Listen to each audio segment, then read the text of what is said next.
The basin slipped from her trembling hands, water splashing across the sterile floor.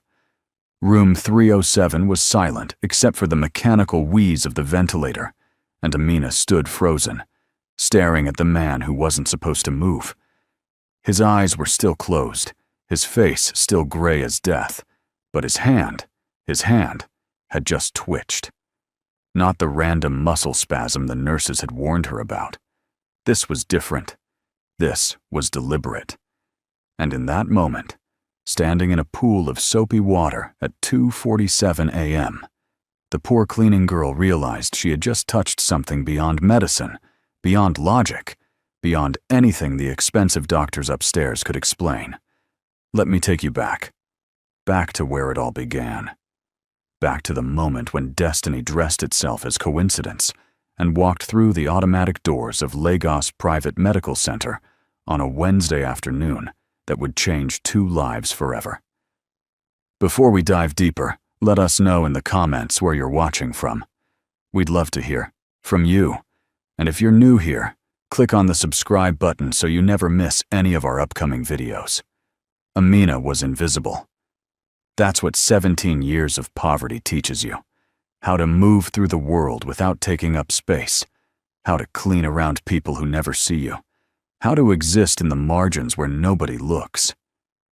She had learned this lesson young, too young, when her father died in circumstances the adults whispered about, but never explained. One day he was there, managing the small textile warehouse that kept food on their table. The next day, he was gone, and the warehouse was gone, and the men in expensive suits were shaking their heads with that particular kind of pity reserved for the foolish and the fallen. Her mother lasted 2 years after that. 2 years of washing other people's clothes until her hands cracked and bled.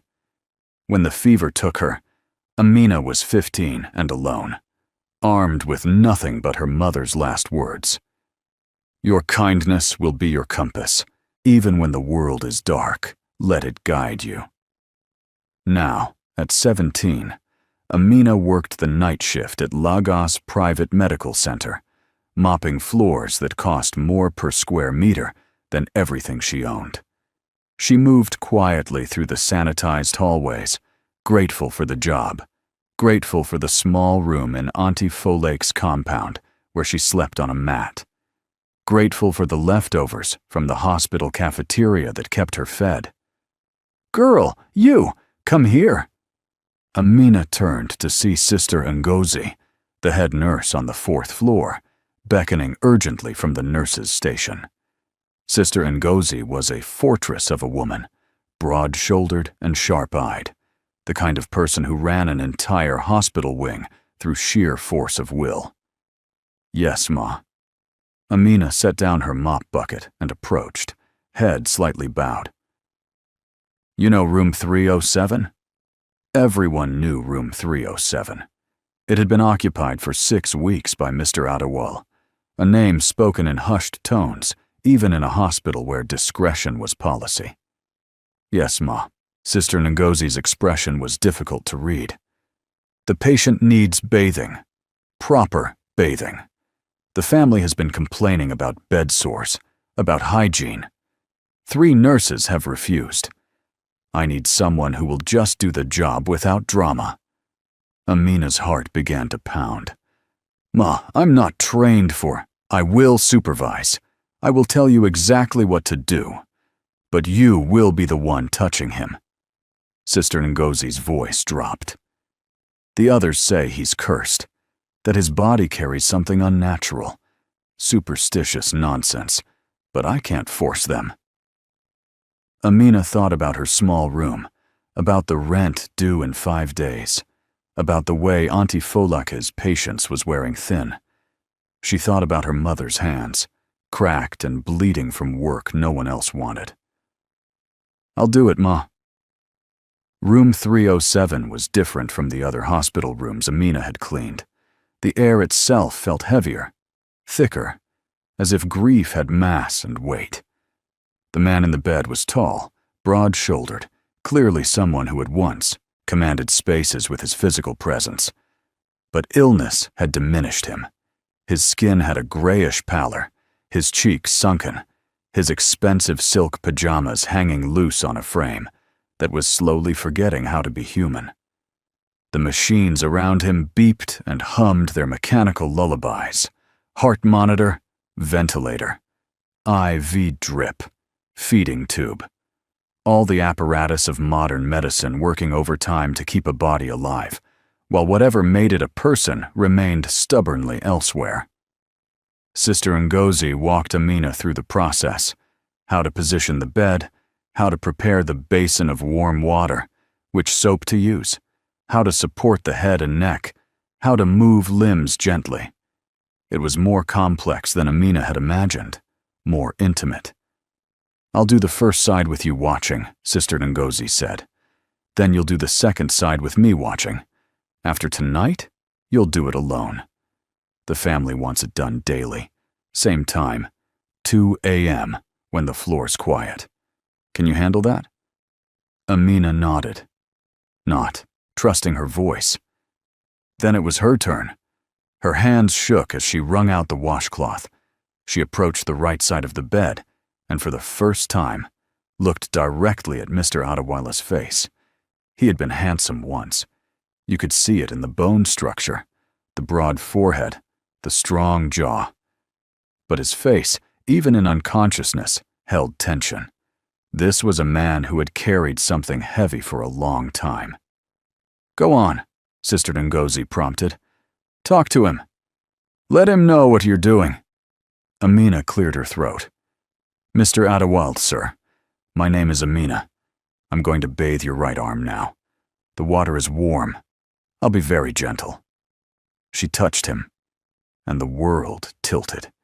It wasn't anything dramatic, nothing the machines registered, nothing Sister Ngozi noticed.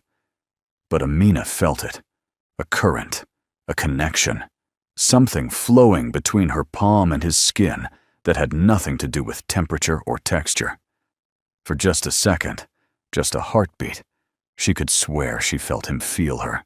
When they finished, Sister Ngozi stripped off her gloves. "You did well.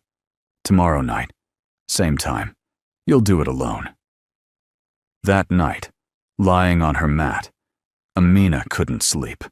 She kept seeing Mr. Adewale's face, kept feeling that strange current of connection. Her mother had believed in signs, in the idea that nothing was random. "What am I supposed to see, Mama?" she whispered to the darkness. The next night, 2 a.m. arrived with a weight it hadn't carried before. Amina gathered her supplies and made her way to the 4th floor. Inside room 307, nothing had changed, and everything had changed. Mr. Adewale lay exactly as he had the night before, but now Amina was alone with him. She set down the basin, checked the water temperature, arranged her supplies. Then she stood at the bedside and took a breath. "Mr. Adewale, it's Amina. I'm back, like I said I would be. I'm going to bathe you now." She began with his left arm, the washcloth warm and soapy against his skin. She worked slowly, carefully, narrating each movement. But she found herself talking more than necessary, filling the silence. "I live in a compound in Mushin. Small room, smaller than this one. But the landlady, Auntie Folaka, she's kind in her way. She knew my mother, you see. When Mama died, Auntie Folaka could have turned me out. But she didn't. That's kindness, isn't it?" She moved to his chest, his shoulders, his neck. "My father used to say that every person you meet is carrying something. A burden, a hope, a secret. He said the trick to living well was remembering that, treating everyone like they matter, because they do." The heart monitor beeped its steady rhythm. Amina worked her way down to his legs, his feet. "You have beautiful feet, sir. Strong. The kind of feet that walked a lot, that carried you places. I wonder where they took you, if you were happy where you went." She was checking between his toes when it happened again. That current, that connection, stronger this time. Her hand jerked involuntarily, and she looked up at his face, Nothing. No movement. No change. But something was different. "Can you hear me?" she whispered. "Mr. Attewell, if you can hear me, if you're in there somewhere, I want you to know you're not alone. I'm here. I'll be here every night." As she turned to leave, pushing her cart toward the door, she heard it. Soft, almost inaudible beneath the mechanical sounds, but unmistakable. A sigh. Not from the ventilator. From him. Amina spun around, heart hammering. Mr. Attewell's face remained slack, his eyes closed, his body motionless. The monitors showed no change, but she had heard it. She knew she had. The days blurred into a pattern.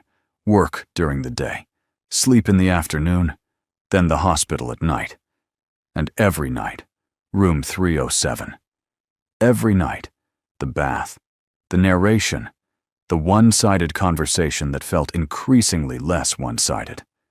Amina found herself telling Mr. Attewell things she'd never told anyone.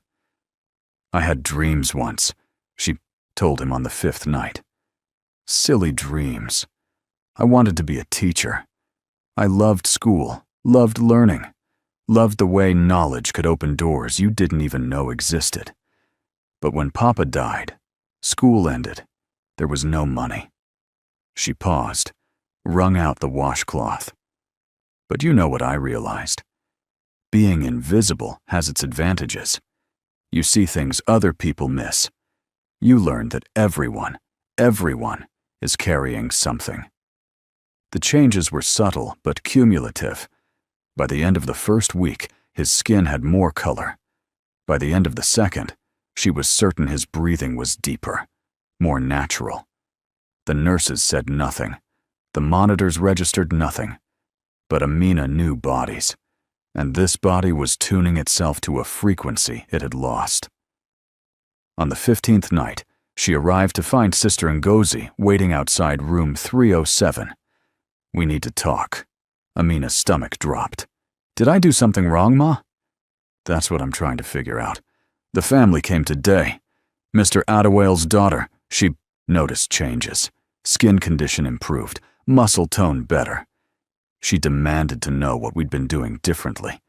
I just bathe him, Ma, like you showed me. Nothing else." "I know. The daughter wants to meet you. Tomorrow, after the evening visiting hours." The next afternoon, Amina woke to find an elegant woman waiting in Auntie Folake's compound.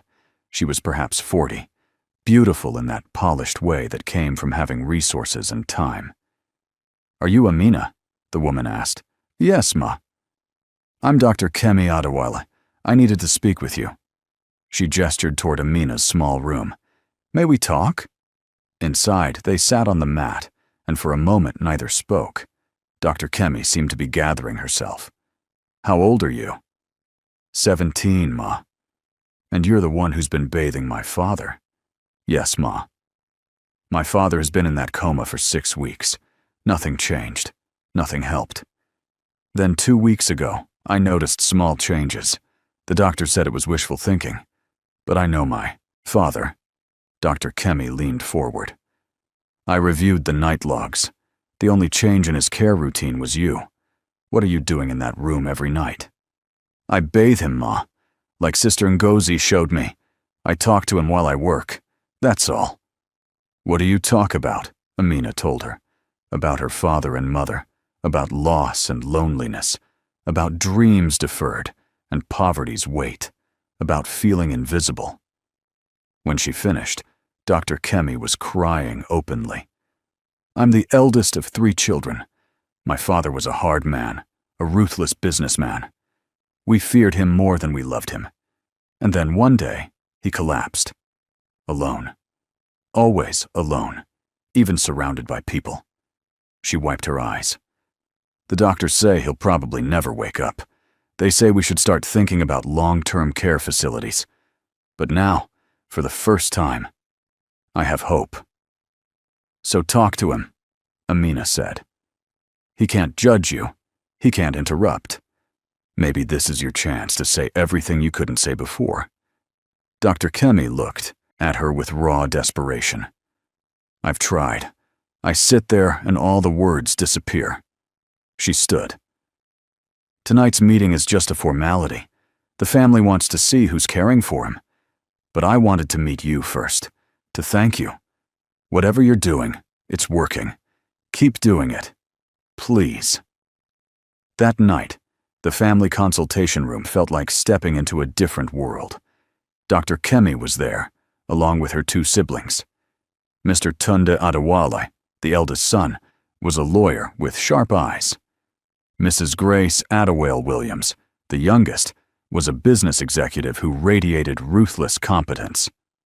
"So you're the cleaning girl," Tunde said, not unkindly, but stating a fact. "Yes, sir." "And you've been bathing our father every night for how long now?" 16 nights, sir." "The nursing supervisor says you talk to him." "Yes, sir. I thought he might like to hear a voice, to not be alone." Grace leaned forward.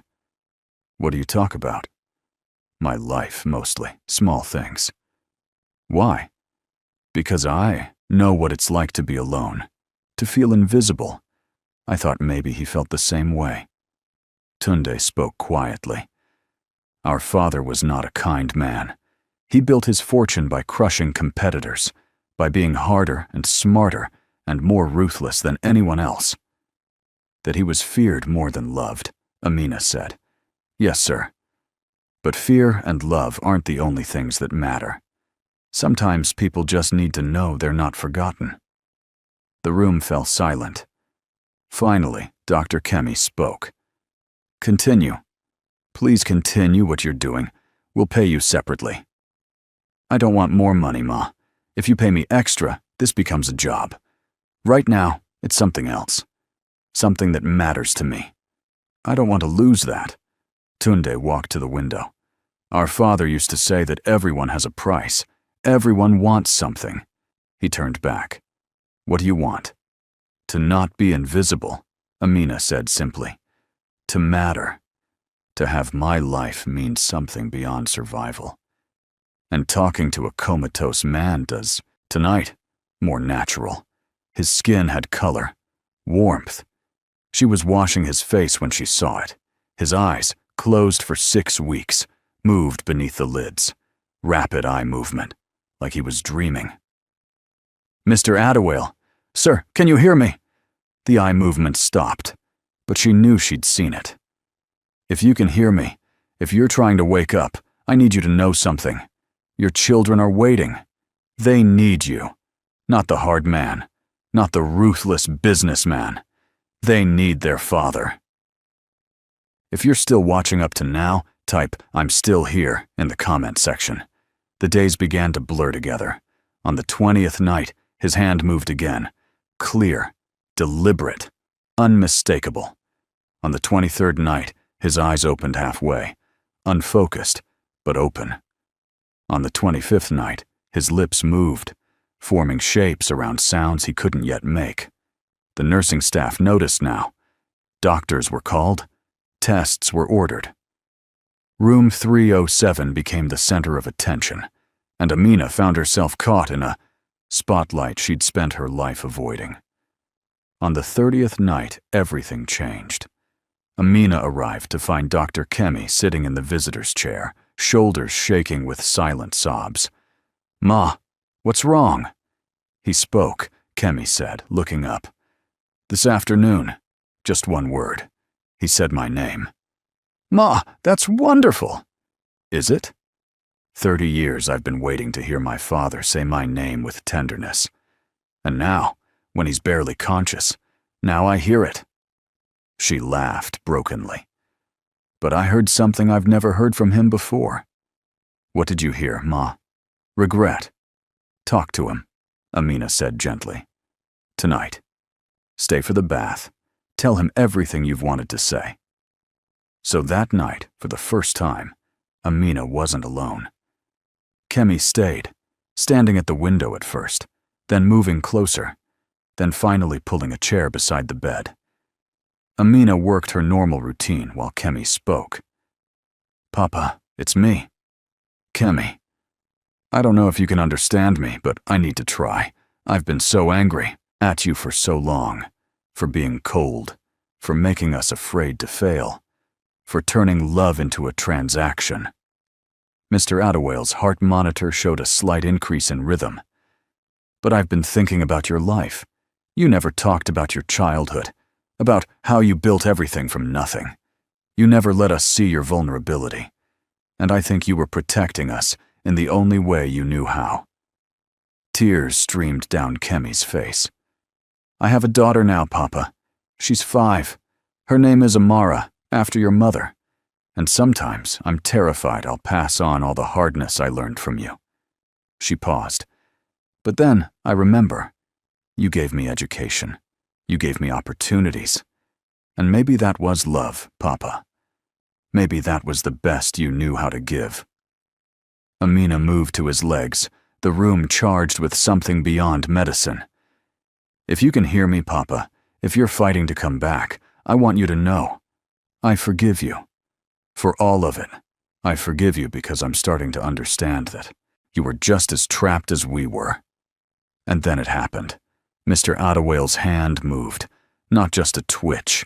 His hand reached up, trembling, and found his daughter's hand. His fingers curled around hers. Kemi gasped. Papa. His eyes opened. Not fully, not clearly, but open. Looking at her. Seeing her.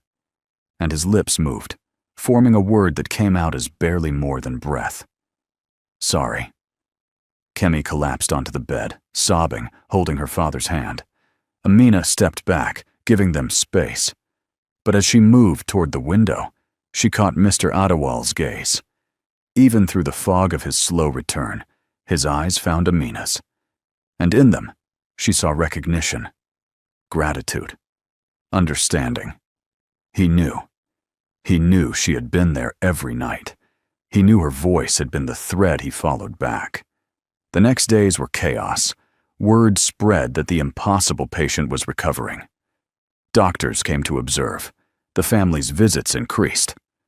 Room 307 became a circus of hope and science and disbelief. Through it all, Amina maintained her routine. 2 a.m. every night, the bath. But now Mr. Attawale was awake for it, watching her with eyes that grew clearer each day. You stayed, he said on the 40th night. His voice was rough but clear. Every night, even when there was no hope. There was always hope, sir. I just had to believe it enough for both of us. Why? You don't know me. I'm nothing to you. You're not nothing, sir. No one is nothing. He was quiet, studying her face. Amina. That's your name, yes? Yes, sir. It's a beautiful name. Do you know what it means? Trustworthy, sir. My mother chose it. Your mother was wise. His eyes traveled into memory. I had a daughter named Amina once, my first child. She died when she was 3 months old. Pneumonia. We were too poor for proper medical care. I held her while she stopped breathing. His voice cracked. I swore then that I would never be powerless again, never be poor again. I'm sorry, sir. I built an empire on that promise. Made myself rich and ruthless and feared. Gave my other children everything except the one thing that mattered. A father who knew how to be soft. It's not too late, Amina said quietly. They're still here. I know. During the coma, I heard everything. Every visit, every word, every tear. I was trapped inside myself, screaming to get out, to tell them I loved them. But I couldn't move, couldn't speak. Then what changed, sir? He looked at her with wonder. You happened. Your voice cut through the darkness like a thread of light.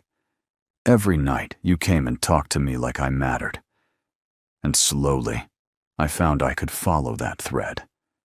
Follow your voice back toward the surface. Amina felt tears on her own cheeks. I just did what anyone should do. No, most people don't. You saw a person when I couldn't see myself. He paused, gathering strength. There's something else. Something I need to tell you. Your father. His name was Emmanuel Okafor. Managed a textile warehouse until it was seized. Amina froze. How do you know my father's name? Because I'm the one who destroyed him. The basin would have fallen if Amina's hands hadn't been frozen around it. What? Mr. Ottawale's face was heavy with shame. 15 years ago, I wanted that warehouse's location for a development project. The owner wouldn't sell. So I manufactured debts, created false documentation. Your father was collateral damage. No. My father was honest. He was good. He was both. That's what made him vulnerable. I destroyed his reputation, took his livelihood, left his family with nothing. And I never looked back. Until now. Amina set down the basin. You're saying my father died because of you. My mother worked herself to death because of you. I've spent the last 2 years invisible and poor and hungry because of you. Yes. One word. No excuses. Just acknowledgement. And you knew? When I started bathing you, you knew? I figured it out. Around the 10th night. You mentioned your father's name. The warehouse. I put it together. He met her eyes. And then I had to lie there, unable to move, listening to the daughter of the man I destroyed tell me about kindness and forgiveness. It was my punishment. Amina backed toward the door. I can't. I need to. Wait, please. I know I have no right to ask anything, but let me make this right. Let me make it right. My father is dead. My mother is dead. I lost everything. How do you make that right? I can't. But I can try. I can confess publicly. I can restore your family's name. I can fund your education. I don't want your money. You destroyed my family, and I saved your life, and I hate that. I hate that I cared about you when you deserved to be exactly where you were, alone and trapped and suffering. She was crying now, great heaving sobs. All the grief she'd been carrying came pouring out. You're right, he said quietly, about all of it. I deserved worse, and you deserve better. But we're here now, and I'm asking, begging, for the chance to make amends. I need to think. I can't be here right now. She fled the room, down the corridor, past startled nurses, taking the stairs down and out into the Lagos night. The city hummed around her. Amina walked without direction, letting her feet carry her through familiar streets, while her mind spun. Her father, destroyed by this man. Everything she'd suffered traced back to Mr. Ottawale's ruthless ambition. And she had saved him. The irony was so bitter she could taste it. But there was another truth. Mr. Ottawale now wasn't the same man who had destroyed her father. That man had been trapped, forced to listen to his children's pain, forced to acknowledge every person he'd hurt. That man had been broken down and rebuilt. And she had been part of that breaking, part of that rebuilding. Dawn was breaking when Amina found herself at a small church. She went inside, sat in the back pew, and let the quiet wash over her. Her mother's voice came back. Your kindness will be your compass. She had been kind to Mr. Ottawale, not knowing who he was. If she let his past crimes poison that kindness, what did that make her? She sat for hours, wrestling with forgiveness. Not the easy kind, but the hard, complicated kind that acknowledges harm while choosing to release its hold. Finally, as afternoon sun streamed through stained glass, Amina stood and walked back to the hospital. Room 307's door was open. Mr. Ottawale was sitting up, eating with his daughter Kimi at his bedside. They both looked up when Amina appeared. I'll come back later, Kemi said, starting to rise. No, Amina said. Stay. This concerns you too. She walked to the bedside. I've been thinking about my father and what you did, about my mother, about everything you took from me. Amina, he started. She held up a hand. I'm not finished. I've been thinking about all of that, and I'm angry. I'm so angry. But I've also been thinking about these past 40 nights, about who you were when you couldn't hide behind money or power. Kemi watched with wide eyes. And here's what I realized. Forgiving you doesn't erase what you did. It doesn't bring my parents back. It doesn't fix anything. Then why? Mr. Attawale's voice was barely a whisper. Because holding on to hate would destroy me, the same way your ruthlessness destroyed you. Because my mother taught me that kindness is a choice, and I choose to be kind even when it's hard. Because somewhere in those 40 nights, I started to care about you, and I won't let your guilt or my anger poison that. She took a deep breath. So, yes, I forgive you. Not because you deserve it, but because I deserve to be free of the weight of hating you. Mr. Attawale was crying openly. Thank you. God, thank you. But forgiveness doesn't mean forgetting. You destroyed my father, and you need to own that publicly. You need to restore his name. Yes, anything. And I don't want your money. I don't want charity or guilt payments. If you want to help, do it because it's right, not because it makes you feel better. Kemi stood and took Amina's hands. You're extraordinary. I'm just trying to be good, Amina said, the way my parents taught me. Type Amen in the comments if this story touched your heart. What happened next took weeks. Mr. Attawale held a press conference from his hospital bed. He confessed to the fraud that destroyed Emmanuel Okafor, confessed to dozens of ruthless business practices, confessed to building his empire on broken backs. The scandal was enormous. Partners abandoned him. His stock plummeted. The empire he'd built began to crumble, but his children rallied around him. They discovered that the man emerging from the coma was someone different.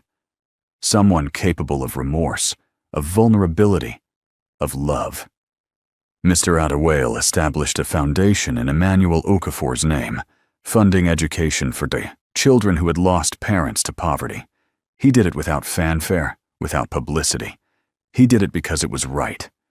He also insisted on funding Amina's education, on her terms.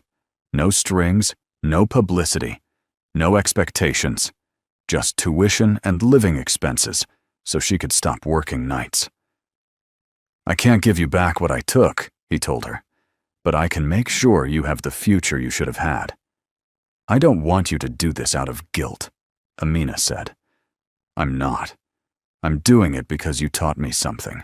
You taught me that every person matters, that kindness isn't weakness, that sometimes the best thing you can do is see someone, really see them. He smiled. You saved my life twice, Amina. Once by bathing me, and once by forgiving me when you had every right not to. Amina left the hospital 3 months after she first walked into room 307. She left with a scholarship to university, with her father's name restored, with a future that looked nothing like the poverty that had swallowed her whole. But more than that, she left with the understanding that small acts of kindness can ripple outward in ways you never imagine. That choosing compassion, even when it's hard, even when the person doesn't deserve it, is never wasted. That sometimes the miracle isn't waking the dead, it's awakening the living. She stood at the hospital entrance, looking back at the building where so much had changed. Then she turned toward the future and walked into it with her head high, her heart light, and her mother's words guiding her forward. Your kindness will be your compass. And it had led her exactly where she needed to go. Sometimes life presents us with impossible situations. Sometimes we're asked to be kind to people who've hurt us, to forgive the unforgivable, to choose compassion over justified anger. Amina learned this in a hospital room at 2 a.m. Mr. Attawale learned it lying trapped in his own body. Both learned that redemption is possible, but only through acknowledging harm, making amends, and choosing to be better. The story doesn't end with everything perfect. Life rarely does. But it ends with two people transformed, one from invisible to seen, one from ruthless to remorseful. It ends with a family learning how to love without fear. It ends with hope.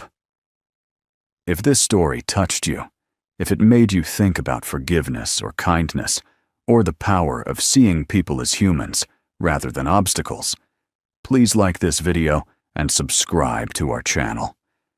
We share stories that don't just entertain.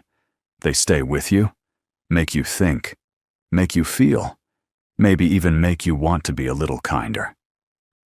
Next time, we'll tell you about a beggar who knocked on the wrong door and changed a kingdom forever. Until then, remember, everyone you meet is carrying something. Treat them like they matter, because they do. Thank you for watching. Thank you for staying until the end. And thank you for believing that even in our darkest moments, kindness can light the way home.